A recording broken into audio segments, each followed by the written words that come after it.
আসসালামু আলাইকুম দর্শক, কুকিং হাউস অফ দীপ্তির পক্ষ থেকে সবাইকে স্বাগত জানাচ্ছি। আজ আমি কিছু সবজি দিয়ে বিকেলে চায়ের সাথে খাওয়ার জন্য খুবই মজাদার একটা রেসিপি আপনাদের সাথে শেয়ার করব। স্ন্যাক্সটা তৈরি করার জন্য আমি এখানে কিছু সবজি নিয়েছি এখানে 3টা সিদ্ধ করা আলুটার আমি খোসা ফেলে দিয়েছি, আর সবুজ ক্যাপসিকাম অর্ধেকটা নিয়েছি, আর নিয়েছি লাল ক্যাপসিকাম, গাজর।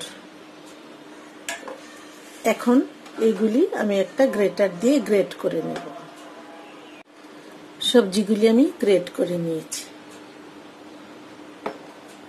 এখন এই সবজির সাথে দিয়ে দিচ্ছি মশলাগুলি। প্রথমেই দিয়ে দিচ্ছি 2 টেবিল চামচ পেঁয়াজ কুচি। পেঁয়াজটাকে একটু ছোট ছোট করে কেটে নিতে হবে। 1 চা চামচ চিলি ফ্লেক্স, আপনারা চিলি ফ্লেক্সের পরিবর্তে কাঁচামরিচ কুচিও দিতে পারবেন। 1 চা চামচ গরম মশলার গুঁড়া, 1/2 চা চামচ কালো গোলমরিচের গুঁড়া, 1/2 চা চামচ জিরার গুঁড়া, 1/4 চা চামচ হলুদের গুঁড়া। হলুদের গুঁড়াটা আপনারা স্কিপও করতে পারেন। 1 চা চামচ চিনি। এখানে আমি একটা ম্যাগি ফ্রাইড রাইসের মশলা নিয়েছি, এই মশলাটাও দিয়ে দিচ্ছি, অর্ধেকটা দিয়ে দিব। পরিমাণ মতো লবণ দিয়ে দিতে হবে। দিয়ে দিচ্ছি 2 টেবিল চামচ পুদিনা পাতা কুচি, আপনারা ধনিয়া পাতা কুচিও দিতে পারবেন। 2 চা চামচ সয়াবিন তেল। সয়াবিন তেলটা দিলে আঠালো ভাবটা এত থাকবে না। আরও দিয়ে দিচ্ছি 1/4 কাপ কর্নফ্লাওয়ার। কর্নফ্লাওয়ারের পরিবর্তে আপনারা ময়দা, চাউলের গুঁড়োও দিতে পারবেন। এখন সবকিছু একটু মিশিয়ে নিব।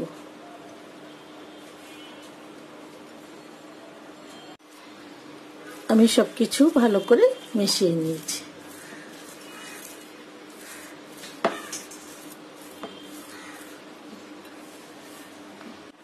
আমি এখানে একটা পাইপিং ব্যাগ নিয়েছি। এখন এই পাইপিং ব্যাগের ভিতরে এই মিশ্রণটা ভরে নেব।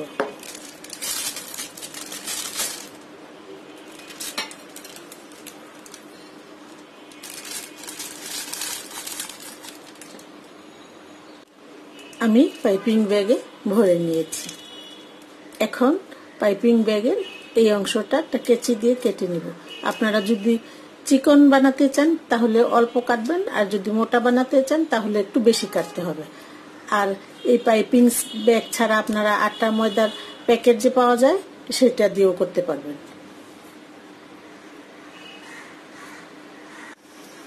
নাস্তাটা আমি একটু মোটা করে বানাবো, তাই একটু মোটা করে বেশি অংশই কেটে দিচ্ছি।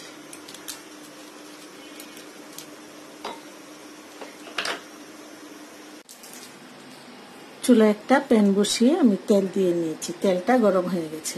এখন আমি 1 হাত দিয়ে দিব, আর 1 হাত দিয়ে কেচি দিয়ে এভাবে কেটে দিব।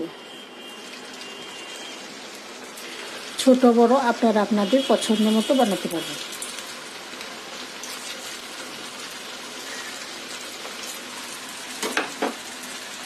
একটু নেড়ে চেড়ে দিচ্ছি। গোল্ডেন ব্রাউন কালার করে ভেজে নিতে হবে। ভাজতে বেশি সময় লাগবে না, একদমই কম সময়ে ভাজা হয়ে যাবে। ভাজা হয়ে গেছে, এখন আমি উঠিয়ে ফেলবো। এরকম গোল্ডেন ব্রাউন কালার করে ভেজে নিতে হবে। আমি আর নাস্তা দিয়ে দিচ্ছি।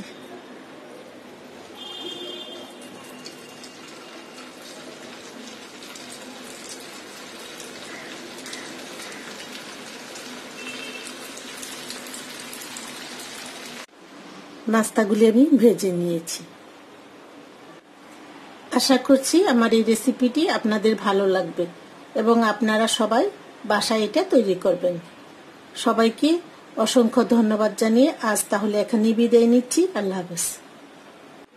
একটা নাস্তা একটু ভেঙে দেখাচ্ছি।